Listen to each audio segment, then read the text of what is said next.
We are not happy with them.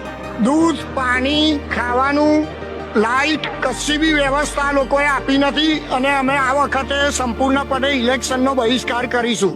અમારી સાથે અમે એકલા નહીં. મનીષાબેનને કહેજો ઘરમાં ઘૂસી રહે, અહીંયા આવે નહીં. અરે ઘરમાં જન્મો જન્મ નહીં છૂટે, જન્મો જન્મ નહીં છૂટે. માણસને મારી દેવાના ધંધા કર્યા છે. આવા નેતા પડે ના ભોગવાય. આના કરતા રાતમાં પાણી છોડાય. આપણે ત્યાં કહેવાની તો લોકશાહી છે, પરંતુ વડોદરાના ધારાસભ્ય મનીષા વકીલ સામે વડોદરાના એક રહીશે ગુસ્સો ઠાલવ્યો તો વડોદરા ક્રાઇમ બ્રાન્ચે એક વ્યક્તિની અટકાયત કરી છે. સાથે જ મહિલા સામે અભદ્ર ચેનચાળા તેમજ જાહેરમાં ધમકી આપવાનો ગુનો પણ નોંધી નાખ્યો છે. ધારાસભ્ય સામે બોલવાની કોઈ હિંમત કેવી રીતના કરી શકે છે?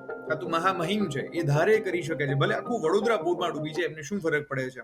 આ પૂરનો એને સામનો કર્યો છે, એના પછી પણ જો એ પોતાના જનપ્રતિનિધિ સામે ગુસ્સો ઠાલવે છે તો એનો પણ અધિકાર એને નથી આપતો. અને મનીષા વકીલ એટલા ડરી ગયા કે પોલીસને મોકલીને વ્યક્તિ સામે FIR નોંધાવી દીધી.